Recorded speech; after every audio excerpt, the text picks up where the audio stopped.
UPSC का सबसे बड़ा ट्रैप है साइकोलॉजिकल ट्रैप, जहां पर स्टूडेंट को अगर शॉक दे दें और उसका दिमाग काम ना करे तो फिर वो सवाल कैसे सॉल्व करेगा। इसीलिए हर प्री एग्जामिनेशन में वो शॉक डालता है ताकि स्टूडेंट उस शॉक में जो चीज आती है वो भी ना कर पाए। जहां पर कॉमन सेंस अप्लाई करके सवाल कर सकते हैं वहां पर वो अपना कॉमन सेंस भी अप्लाई ना कर पाए। क्योंकि देखिए, ये जॉब जो आपकी है, जिस पोस्ट पर आप बैठने वाले हैं वो चैलेंजिंग पोस्ट है, जहां पर हर समय पर आपके ऊपर एक स्ट्रेस होगा और स्ट्रेस में शॉक में परफॉर्म करने की आदत आपको होनी चाहिए। इसी एबिलिटी को चेक करता है प्री एग्जामिनेशन में, तभी बहुत ढेर सारे लाखों बच्चों को वो क्या करता है, एलिमिनेट करता है। इसलिए शॉक फैक्टर जो होते हैं उनको आपको अंडरस्टैंड करके उनको वहीं पर सही ढंग से रिस्पॉन्ड करना जरूर आना चाहिए। लेकिन क्या ये सबके लिए शॉक फैक्टर था? मैं गर्व से पूरे प्राउड के साथ ये बात बोल सकता हूं कि मेरे स्टूडेंट जिन्होंने ये प्रिडिक्ट द अनप्रेडिक्टेबल सीरीज, जो कि फ्री ऑफ कॉस्ट यूट्यूब पर रही है, प्री 2025 के लिए भी ऐसी सीरीज थी जहां पर मैंने शॉक फैक्टर क्या होंगे, how UPSC pre 2025 will be different, क्या शॉक फैक्टर हो सकते हैं, ये वीडियो आज भी अवेलेबल है, जाकर आज आप भी चेक कर सकते हैं। ये बनाकर वहां पर मैंने बताया था कि 3 स्टेटमेंट क्वेश्चन पूछे जाएंगे, इस तरह के सवाल पूछे जाएंगे। इसका रैशनल क्या मैंने दिया, क्यों मैंने ऐसी बात कही, कोई अंधा तुक्का नहीं है, क्योंकि 2024 के एग्जामिनेशन में एक सवाल, वन क्वेश्चन इस तरह का यूपीएससी ने पूछा था और इसी क्वेश्चन को, इसी स्टाइल ऑफ क्वेश्चन मेकिंग को 2025 में डोमिनेट करेगा, ये मुझे बात पता थी। और ये शॉक फैक्टर आपके लिए हो सकता है, ये भी मुझे पता था, क्योंकि सबको ये बात नहीं पता है तो वो शॉक के लिए आपके ऊपर काम करेगी। ये रैशनल कहां से आया कि अगर एक सवाल 2024 में पूछा गया है तो 2025 में बहुत ढेर सारे सवाल पूछेंगे। इसका रैशनल क्या है? इस चीज को हमने यूपीएससी के प्रीवियस क्वेश्चन से एनालाइज किया कि 2022 में only one, only two, only three type के क्वेश्चन को इंट्रोड्यूस किया था यूपीएससी ने, और वही शॉक फैक्टर 2023 के एग्जामिनेशन में बना।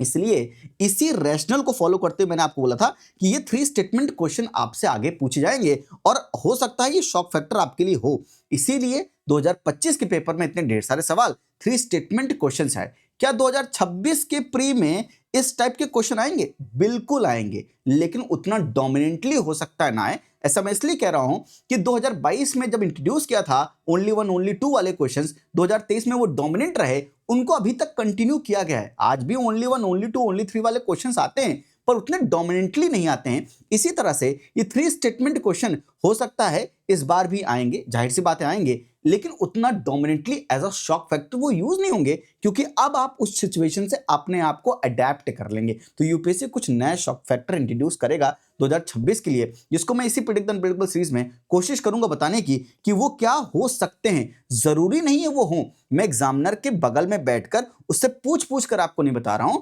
यूपीएससी के ही प्रीवियस ईयर क्वेश्चंस को जितना एनालाइज करता हूं उससे जो अंडरस्टैंडिंग मेरी डेवलप होती है, उस अंडरस्टैंडिंग को बताता हूं, साथ में अंडरस्टैंडिंग क्यों डेवलप हुई उसका रैशनल भी समझाता हूं। मैंने हमेशा एक बात बोली है, God is rational and rational is God. Rationality का हाथ पकड़कर चलेंगे तो कभी भी गलत नहीं हो सकते हैं। ये एग्जामिनेशन जो सिविल सर्विस एग्जामिनेशन है, ये रैशनैलिटी का एग्जामिनेशन है।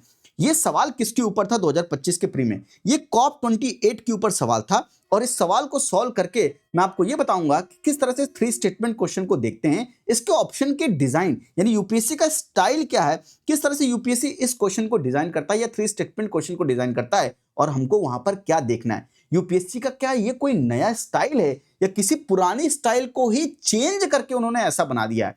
ये समझने के लिए हम अंत तक वीडियो के रहिएगा ताकि मैं आपको ये चीजें समझा सकूं। चलिए, कॉप 28 के ऊपर सवाल पूछा। क्या मैंने कॉप 28 के ऊपर बोला था कि कॉप के ऊपर सवाल आ सकता है? हाँ, प्रेडिक्ट द अनप्रेडिक्टेबल सीरीज में मैंने ये टॉपिक भी बताया था कि इससे सवाल आ सकता है, उसका रैशनल भी मैंने यही इसी वीडियो में समझाया था कि इन्वायरमेंट प्रोटोकॉल्स जो एक्ट्स हैं 1986 के, इस इन्वायरमेंट प्रोटेक्शन एक्ट को 40 इयर्स कंप्लीट हो रहे हैं 2025-26 में। इसीलिए एक सवाल बन सकता है इस एक्ट से या इस तरह की कन्वेंशन से या प्रोटोकॉल से। साथ में पेरिस एग्रीमेंट जो है कॉप 21 2015 में हुआ था, उसको 10 साल कंप्लीट हो रहे हैं, तो एक बड़ा इंपॉर्टेंट रैशनल बन जाता है जिसकी वजह से कॉप के ऊपर सवाल पूछे। और कॉप 28 के ऊपर सवाल इसलिए पूछ सकता है क्योंकि वो करंट अफेयर में था। तो करंट अफेयर किसी भी एक टॉपिक की प्रोबेबिलिटी कितनी है पूछे जाने के एग्जामिनेशन में, वो बताता है। बाकी जो हमारी पीवाईक्यू का अंडरस्टैंडिंग है वो ये बताते हैं कि उनकी पूछे जाने की प्रोबेबिलिटी कितनी और ज्यादा बढ़ जाएगी या वहां से पूछा जाएगा सवाल। इसी रैशनल के बेसिस पर मैंने आपको बताया था कि हाँ, कॉप से सवाल आ सकता है तो तैयार रहिएगा। लेकिन किसी ने मुझे बोला कि सर आपने टॉपिक तो बता दिया कॉप 28 पूछा जाएगा, पर आपने ये तो नहीं बताया जो यहां पर लिखा हुआ है। तो देखो, जो यहां पर लिखा हुआ है वो तो आप अंदर कंटेंट में पढ़ेंगे तब आपको बात पता चलेगी ना। आप कॉप 28 के बारे में पढ़ोगे, मैंने टॉपिक बता दिया, अब आप पढ़ोगे तब आपको ये बात पता चलेगी। लेकिन अगर ये बात आपको ना भी पता हो कॉप 28 के बारे में, जितना यहां पर लिखा हुआ है, तो भी ये क्वेश्चन सॉल्व हो सकता है on the basis of examiner mindset. क्या बोल रहे हो सर, मतलब कैसे हो सकता है ये कि हमको पूरे सवाल में कुछ नहीं आता पर जवाब आपका आ जाएगा। ये बात मैं हमेशा अपने पेड स्टूडेंट से भी कहता रहा कि कभी कभी आपके यूपीएससी के पेपर में ऐसा होगा, कभी कभी क्या अक्सर यही होता है कि 100 क्वेश्चन आते हैं, उसमें 30 से मैक्सिमम 40 क्वेश्चन ही आप अपनी नॉलेज से कर सकते हैं। नॉलेज के बलबूते मात्र 40% of the UPSC pre paper solve किया जा सकता है किसी भी ईयर का। रेस्ट जो 60 क्वेश्चंस होते हैं वो एग्जामिनर के माइंडसेट के हिसाब से होते हैं। कैसा माइंडसेट सर, कैसे इसको समझते हैं? ये माइंडसेट समझने के लिए आपको पीवाईक्यू का रैशनल एनालिसिस करना होता है, सिर्फ टिक्के नहीं मारने होते हैं कि भाई इस सवाल का जवाब ये है। ये 30 to 40 क्वेश्चन नॉलेज बेस्ड क्या है, मतलब जो कंटेंट आप पॉलिटी, इकोनॉमी, हिस्ट्री, ज्योग्राफी में पढ़ते हो, उसमें जो नॉलेज गेन करते हो उससे हो जाएंगे। लेकिन जहां पर नॉलेज आपको कुछ भी नहीं है, वो सवाल कैसे आप करेंगे, वो मैं आपको आज ये 3 स्टेटमेंट क्वेश्चन को समझाते हुए मैं आपको बताना चाहूंगा। बिल्कुल। और ये काम हम कहां करते हैं कि एग्जामिनर का माइंडसेट पीवाईक्यू को एनालाइज कहां करते हैं, कहां पर मैं ये ब्रह्मास्त्र बताता हूं। उस कोर्स का नाम है प्रीलिम्स मेंटरशिप कोर्स, जो कि जनवरी में अभी लॉन्च होगा। प्री 2026 के लिए तैयार रहिएगा। लिमिटेड स्टूडेंट की रखते हैं क्योंकि मेंटरशिप में एकेडमिक और नॉन एकेडमिक लाइव लेक्चर्स होते हैं, जहां पर मैं स्टूडेंट से बात भी करता हूं। उसके लिए हमने प्रीलिम्स मेंटरशिप प्रोग्राम लॉन्च करेंगे, अभी किया नहीं है, जहां पर ये सारी चीजें पीवाईक्यू का एनालिसिस करके एग्जामिनर के माइंडसेट, सवाल नहीं आते हैं, जवाब कैसे ढूंढना होता है, क्या एग्जामिनेशन में सवालों के अंदर देखना होता है, वो मैं सब कुछ बताऊंगा। और अगर आपका नॉलेज पार्ट अगर वीक है, तो नॉलेज पार्ट अगर आपका वीक है तो आप prelim perfection programme, prelim perfection programme हमारा पेड प्रोग्राम है, या किसी एक सब्जेक्ट में अगर आप वीक हैं, उन सारे सब्जेक्ट के मॉड्यूल भी अवेलेबल है, लिंक डिस्क्रिप्शन में है, वेबसाइट है www.hopetushan.com। आप जाकर एक बार चेक तो कर ही सकते हैं, अगर ना अच्छा लगे तो कोई बात नहीं, डेमो वीडियो चेक कीजिएगा। शायद आपके कंटेंट में जो प्रॉब्लम हो, यूपीएससी माइंडसेट बेस्ड जो कंटेंट हम प्रोवाइड करते हैं, यानी पीवाईक्यू के अंतर्गत और करंट अफेयर में जो हो रहा है, उससे अपना कंटेंट खुद डिजाइन करते हैं। इतना नहीं, इतना कंटेंट पढ़ाते हैं, पर प्रिसाइज कंटेंट पढ़ाते हैं प्रीलिम परफेक्शन प्रोग्राम में। लेकिन पीवाईक्यू का एनालिसिस, कैसे सवालों को सॉल्व करना है, उसके लिए मेंटरशिप में आपको गाइड भी करते हैं। आइए इस सवाल को करने की कोशिश करते हैं और 3 स्टेटमेंट क्वेश्चन को समझने की कोशिश करते हैं। क्या 3 स्टेटमेंट में हमको 3 स्टेटमेंट पता होने चाहिए कि कौन सा स्टेटमेंट सही है, कौन सा स्टेटमेंट गलत है? नहीं, उसके लिए पहले हम इस सवाल को पढ़ेंगे और इसके ऑप्शंस को पढ़ेंगे और समझने की पूरी कोशिश करेंगे। At 28th United Nation climate change conference COP 28, India refrain from signing the declaration on the climate and health. India ने रिफ्रेन किया इसको साइन करने के लिए। तो कोई भी कन्वेंशन होता है, उसके लिए 2 चीजें होते हैं, एक होता है हम उसको साइन करते हैं और एक होता है रेटिफाई करते हैं। इन दोनों के बीच का डिफरेंस क्या है, जरा मुझे कमेंट सेक्शन में बता दीजिएगा कि what is the difference between signing the convention and ratifying the convention. इसके बीच का डिफरेंस मुझे कमेंट सेक्शन में बताइए। तो साइन करने से इंडिया ने क्या किया, रिफ्रेन किया, मतलब अपने आप को रोका। स्टेटमेंट 2 है, COP 28 declaration on climate and health is a binding declaration, and if signed it becomes mandatory to decarbonize the health sector। आपने वर्ड समझे, आपने इन चीजों को समझा? बिल्कुल। Statement 3, if India's health sector is decarbonized, the resilience of its healthcare system may be compromised। ये 3 statement पढ़े। आइए अब ऑप्शंस पढ़ते हैं, आराम से पढ़ते हैं, क्योंकि डर लगता है, डर लगेगा 3 स्टेटमेंट देखकर, डरिए मत। उन्हीं जो नॉर्मल वो यूपीएससी सवाल पूछता था, उन्हीं को उन्होंने अलग डिजाइन में दे दिया है, पर डिजाइन अलग होने से अंदर का कंटेंट कोई डिफरेंट नहीं है। वही सवाल आपसे पूछ रहा घुमा फिरा के। ध्यान दीजिएगा, which one of the following is correct in respect of our statement? Both statement 2 and statement 3 are correct। तो पहला ऑप्शन है कि स्टेटमेंट 2 स्टेटमेंट 3 दोनों करेक्ट हैं, and both of them explain the first, और ये दोनों इसको एक्सप्लेन करते हैं। फिर both statement 2 and statement 3 are correct but only one of them explain the statement 1। यानी इन दोनों में से ये दोनों करेक्ट हैं, लेकिन इन दोनों में से कोई एक ही है जो इसको एक्सप्लेन करता है, वो कोई भी हो सकता है। स्टेटमेंट 3 है, only one of the statement 2 and 3 is correct, यानी इन दोनों में कोई एक करेक्ट है, and that explain the statement 1, और वो स्टेटमेंट 1 को एक्सप्लेन करता है। और चौथा स्टेटमेंट है आपका ऑप्शन ये है कि neither statement 2 and neither statement 3 not statement 3 is correct. अब ये 4 ऑप्शन है। कहने का मतलब क्या है? कहने का मतलब ये है कि एक चीज यहां से जग जाहिर है, वो है कि स्टेटमेंट 1 अपने आप में यूपीएससी करेक्ट देता है। पहली बात, स्टेटमेंट 1 पर कोई विवाद, कोई मुद्दा नहीं है। स्टेटमेंट 1 अपने आप में करेक्ट है क्योंकि स्टेटमेंट 1 के ऊपर कभी सवाल रहा नहीं। यानी ये सवाल जो 3 स्टेटमेंट टाइप है, ये धीरे से 2 स्टेटमेंट टाइप में कन्वर्ट हो जाएगा। मैं अभी आपको बताता हूं। यानी स्टेटमेंट 1 जो है ये करेक्ट है। नाउ आपको चेक क्या करना है, स्टेटमेंट 2 एंड स्टेटमेंट 3 ही चेक करना है। उसमें भी पहला ऑप्शन कहता है ये दोनों करेक्ट हैं और दोनों एक्सप्लेन भी करते हैं, लेकिन दूसरा कहता है ये दोनों करेक्ट हैं पर इनमें से एक एक्सप्लेन करता है। कौन सा एक्सप्लेन करता है उससे आपको कोई मतलब नहीं है। कौन सा एक्सप्लेन, इसलिए मैं आपको थोड़ा समझिए। दोनों करेक्ट हैं, फिर से मैं बोलता हूं, ऑप्शन ए क्या है, ये दोनों स्टेटमेंट करेक्ट हैं और ये दोनों स्टेटमेंट एक्सप्लेन करते हैं किसको, स्टेटमेंट 1 को। लेकिन दूसरा ऑप्शन क्या है कि दोनों ही करेक्ट हैं पर कोई इनमें से एक ही है जो एक्सप्लेन करता है। यानी दोनों करेक्ट होने चाहिए उसके लिए। यानी अगर दोनों करेक्ट होंगे तो जवाब ए और बी में होगा। बोलो हाँ या ना, समझ में आ रहा है? अगर स्टेटमेंट 2 और स्टेटमेंट 3 करेक्ट हैं दोनों, तो जवाब किस में होगा, ए एंड बी में होगा। आपको सी एंड डी नहीं देखना है, पहली बात। दूसरी बात, अगर मैं सी एंड डी पर जाता हूं तो सी कहता है इन दोनों में से एक कोई करेक्ट है और वो एक्सप्लेन करता है। यानी अगर मुझे पता चल जाए इन दोनों में से कौन सा करेक्ट है और एक ही करेक्ट है, इन दोनों में से ये गलत है ये सही है, या ये सही है ये गलत है, इन दोनों में मुझे ये पता चल जाए कि हाँ एक सही है गलत है, तो वो ऑटोमेटिकली एक्सप्लेन करेगा। क्यों एक्सप्लेन करेगा? क्योंकि और कोई ऑप्शन है नहीं। और कोई ऑप्शन नहीं है। मतलब आपको ये चेक करना है कि क्या इन दोनों स्टेटमेंट में कोई एक गलत है क्या, तो अपने आप आंसर क्या हो जाएगा, सी हो जाएगा। अगर आपको ये पता चल जाए, कुछ दिमाग नहीं लगाना, एक्सप्लेन कर। आपको प्रॉब्लम क्या है? आपको प्रॉब्लम इससे है कि एक्सप्लेन करता ही नहीं करता, उसमें दिमाग लगाएंगे सर कैसे पता करें एक्सप्लेन करता है। अरे मैं कहता हूं अगर ऑप्शन सी है कि अगर आपको यह पता चल जाए कि इन दोनों स्टेटमेंट में कोई एक गलत है और एक सही है, तो एक्सप्लेन करेगा ही करेगा, कोई और ऑप्शन नहीं है, तो आंसर अपने आप सी हो जाएगा। और डी आंसर कब होगा? जब ये दोनों स्टेटमेंट गलत होंगे। Let me simplify again for you to make you understand कि ऐसे सवालों में सबसे आसान क्या है। अगर ये दोनों स्टेटमेंट गलत है तो अपने आप आंसर क्या हो गया, डी हो गया। अगर इन दोनों में से कोई एक गलत है और एक सही है तो आंसर अपने आप क्या हो गया, सी। एक्सप्लेन करता है या नहीं करता उससे कोई मतलब ही नहीं है। मतलब तब होगा जब ये दोनों करेक्ट हों।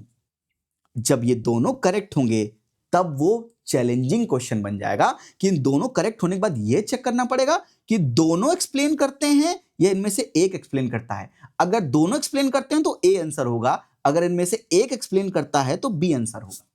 यानी करेक्ट दोनों है पर एक्सप्लेनेशन अगर दोनों दे रहे हैं सही स्टेटमेंट 1 का, तो पहला कौन सा ऑप्शन है, ए है। अगर इन दोनों में से दोनों सही हैं पर एक्सप्लेन सिर्फ एक करता है तो आंसर क्या होगा, बी। अगेन ये ए और बी के बीच में आप तब फंसेंगे जब ये दोनों क्या हों, करेक्ट हों। अब आते हैं इस सवाल पर। क्या ये सवाल डिफिकल्ट है? क्या ये सवाल डिफिकल्ट है या एकदम हलवा है? एक चीज समझाने के लिए 2021 के पीवाईक्यू का यूज करते हैं ना। पीवाईक्यू से तो सीखने आए हैं। With reference to New York Declaration on Forest, which of the following statement are correct? It was first endorsed at the United Nations Climate Summit in 2014. It endorsed a global timeline to end the loss of forests. It is a legally binding international declaration. It is endorsed by the governments, big companies, and indigenous communities. India was one of the signatory and at its inception. मैं आपको बहुत चीजें नहीं समझाऊंगा इसमें, मैं आपको simple एक बात समझाता हूं। क्या? जब भी कोई डिक्लेरेशन होता है, जब भी कोई कन्वेंशन होता है, कोई प्रोटोकॉल होता है, जो भी इंटरनेशनल एग्रीमेंट्स होते हैं, मैं आपको सिंपल बोलता हूं, अगर कोई इंटरनेशनल एग्रीमेंट है तो उसके साथ दो चीजें होंगी, या तो उसको आप साइन करेंगे और साइन करने के बाद अगर आपको उसको लीगली बाइंडिंग बनाना है अपने देश में, तो अपने देश के पार्लियामेंट में आकर उसको पास करेंगे और उस चीज को रेटिफाई करेंगे। Signing and ratification. एंड अगर मैं आपको एक बात और बोलूं कि most of the international agreement जो होते हैं वो कभी भी लीगली बाइंडिंग नहीं होते। आप लीगली बाइंडिंग उनको बना सकते हैं क्या? बिल्कुल। आप वहां पर साइन करके आइए और घर में आके एक कानून बना दीजिए, रेटिफाई कर दीजिए और उसको लीगली बाइंडिंग बना दीजिए। यह आपकी मर्जी है। लेकिन इंटरनेशनल एग्रीमेंट अपने आप में ज्यादातर सब क्या होते हैं, लीगली बाइंडिंग नहीं होते हैं, क्योंकि हर एक देश रैशनल क्या है, रैशनल सुनो, क्योंकि हर एक कंट्री सॉवरेन है अपने आप में, तो कोई इंटरनेशनल फोरम में ये नहीं बता सकता कि ये आपके ऊपर लीगली बाइंडिंग होगा ही होगा। इसलिए मोस्ट ऑफ द केसेस में, इसलिए मैं बोल रहा हूं मोस्ट ऑफ द केसेस में हम ये नहीं करते हैं, लीगली बाइंडिंग नहीं बनाते हैं, बातें करते हैं, समझते हैं चीजों को और साइन करते हैं कि हाँ ये ठीक बात हो रही है और घर में आके रेटिफाई करके उस चीज को लीगली बाइंडिंग या उनमें से जो भी प्रोविजंस आप उस लॉ में डालेंगे जिसमें आप लीगली बाइंडिंग बनाना चाहते हो, अब वो लीगली बाइंडिंग तब बन जाएगा। यानी यहां पर भी अगर आप देखें तो New York declaration on forest it is a legally binding international declaration, ये स्टेटमेंट गलत है और यूपीएससी ऐसे स्टेटमेंट आज तक देता आया है और ये देता रहेगा। तो ये 3 स्टेटमेंट गलत है, तो आप यहां पर 2 एलिमिनेट कर लोगे और ए और डी में फंस जाओगे, जिसके बाद हम कुछ और लॉजिक लगा के इसका आंसर निकलाएगा। हम इस आंसर की बात नहीं कर रहे हैं, हमने इस पीवाईक्यू से ये सीखा कि यूपीएससी जब इंटरनेशनल एग्रीमेंट देता है तो नॉर्मली जब वो लीगली बाइंडिंग लिखता है वो स्टेटमेंट जनरली इनकरेक्ट स्टेटमेंट होती है। ये हमने बात समझी, क्योंकि जनरली ऐसा होता ही है, इसीलिए यूपीएससी आपको फंसाता है। यहां पर अगर आप स्टेटमेंट 2 पढ़िए, COP28 declaration on climate and health is a binding declaration, is a binding declaration, bind कर रहा है आपको, and if signed it becomes mandatory to decarbonize health sector. Mandatory, if signed it becomes mandatory to decarbonize health sector, which means ये statement अपने आप में गलत है। अगर ये गलत है तो हमको बस ये स्टेटमेंट और चेक करनी है, अगर ये सही है तो आंसर क्या हो जाएगा सी, अगर ये गलत है तो आंसर हो गया डी, क्योंकि ए और बी में आंसर नहीं हो सकता, क्योंकि स्टेटमेंट 2 गलत है और ए और बी में आंसर होने के लिए दोनों स्टेटमेंट सही होने चाहिए। तो हमने इसको कैसे सॉल्व किया, हमको COP28 के बारे में कुछ नहीं आता, लेकिन लीगली बाइंडिंग डिक्लेरेशंस नहीं होते नॉर्मली, तो ये जनरली ऐसा यूपीएससी गलत देता है। तो आपने इस चीज को जब समझा पीवाईक्यू से तो आपने माना कि हाँ, और वैसे भी अगर आप लैंग्वेज भी समझे, थोड़ा सा इसका मतलब भी निकालें, तो भी आपको लगेगा कि हाँ लीगली बाइंडिंग डिक्लेरेशन नहीं होना चाहिए और ये मैंडेटरी तो बिल्कुल नहीं होना चाहिए कि हम अपने हेल्थ सेक्टर को डीकार्बनाइज करें। Correct, understood. अगर आप स्टेटमेंट पढ़ रहे हैं, थोड़ा सा इसका मीनिंग निकालेंगे, आप समझ जाएंगे इस बात को। तो ये स्टेटमेंट गलत है। Third statement, if India's health sector is decarbonise, अगर हमने डीकार्बनाइज कर दिया, the resilience of its health care system may be compromise, तो हमारे हेल्थ सिस्टम का जो रेजिलियंस है वो कॉम्प्रोमाइज हो सकता है, विल नहीं, मे बी कॉम्प्रोमाइज। और जहां पर भी मैं, आपने ऐसा यूट्यूब पे इतने ढेर सारे वीडियो अब तक तो देख लिए हैं, मे कैन ये सब जो आपको बताते रहते हैं, तो जाहिर सी बात है ये जो स्टेटमेंट है ये एक जर्नलिस्टिक स्टेटमेंट है और ये रैशनल भी है कि हाँ हो सकता है कि हम डीकार्बनाइज करने लगे तो हमारे हेल्थ केयर सिस्टम का रेजिलियंस जो है वो कॉम्प्रोमाइज हो जाएगा। कितनी लिमिट तक कॉम्प्रोमाइज होगा ये नहीं, इसलिए मे लगाया है कि हाँ ये कॉम्प्रोमाइज हो सकता है। यानी ये स्टेटमेंट एकदम जनरल स्टेटमेंट है, इसलिए स्टेटमेंट ये सही है। और अगर ये स्टेटमेंट गलत है, इसमें इसको कौन एक्सप्लेन कर रहा है, इससे मतलब ही नहीं है। वैसे कर तो रहा है, अगर आप समझेंगे कि हमने साइन क्यों की नहीं किया, हमने रिफ्रेन क्यों किया, क्योंकि हमारा हेल्थ केयर सिस्टम कॉम्प्रोमाइज हो रहा है इसलिए हमने रिफ्रेन किया, ये एक्सप्लेन कर रहा है। लेकिन हमको ये भी चेक नहीं करना है कि एक्सप्लेन कर रहा है कि नहीं कर रहा है, क्योंकि एक गलत एक सही है तो अपने आप आंसर क्या हो गया, only one of the statement 2 and 3 is correct, that explains the statement 1, क्योंकि और कोई ऑप्शन है नहीं। यूपीएससी में आपको समझना पड़ेगा जो ऑप्शन है उसी में आप आंसर लगा के आओगे, अपना ऑप्शन खुद का डिजाइन करके तो आंसर नहीं लगाओगे। तो इसके हिसाब से आंसर क्या हो जाएगा कि अगर एक स्टेटमेंट गलत है दूसरा सही है तो आंसर सी हो गया। 3 स्टेटमेंट क्वेश्चन जो था ये, क्या वाकई में 3 स्टेटमेंट है? अरे एक स्टेटमेंट तो पहले से ही करेक्ट है, यानी बचा क्या, बचा ये 2 स्टेटमेंट, बचा ये 2 स्टेटमेंट जहां पर हमको चेक करना है कौन सा सही है कौन सा गलत है। अगर दोनों सही है तो जवाब ए बी में होगा, अगर एक सही गलत है तो जवाब सी होगा, अगर दोनों गलत है तो जवाब डी होगा। और इस तरह से हमने सिर्फ पीवाईक्यू का यूज करके जो टॉपिक मैंने आपको बताया था कि पूछा जाएगा, अगर उसके बारे में आपने कंटेंट ना भी पढ़ा होता तो अगर सिर्फ आपने पीवाईक्यू लगाए और आपने लीगली बाइंडिंग का आर्गुमेंट रैशनल समझा है, उस रैशनल से सवाल हो जाएगा नहीं हो जाएगा और 2 नंबर आपके होंगे नहीं होंगे। इसलिए मैं कहता हूं जरूरी नहीं है यूपीएससी में 100 क्वेश्चन आपको 100 तो कभी आ ही नहीं सकते, 30-40 से ज्यादा आपको नहीं आएंगे, लेकिन अगर एग्जामिनर का माइंडसेट और रैशनैलिटी का गेम पता है तो एग्जामिनेशन जरूर क्रैक कर पाएंगे। इसलिए रैशनल होकर पढ़ाई करिए। अब इस बार प्रीवियस ईयर क्वेश्चंस करिएगा तो साथ में एक क्वेश्चंस को दूसरे क्वेश्चन से अटैच करते हुए रैशनली उनको देखते हुए करिएगा। इस बार का प्री एग्जामिनेशन आपका जरूर सक्सेसफुल होगा। थैंक यू, नमस्ते। अच्छी लगे तो लाइक शेयर सब्सक्राइब करना मत भूलिएगा। मैं भूल जाता हूँ, मैं तो भूल जाता हूँ कि ये बात बोलनी है, पता नहीं क्यों बोलनी चाहिए नहीं बोलनी चाहिए, बाकी आपकी मर्जी है। शेयर आप करते नहीं, कहते हैं कि सर हमें हमारा कंटेंट ये कंटेंट आप हमें हमारे पास ही रहने दो, तो ठीक है फिर पर कोशिश करिए शेयर कर दीजिए, ज़्यादा क्या बोलूँ। थैंक यू, नमस्ते, जय हिंद।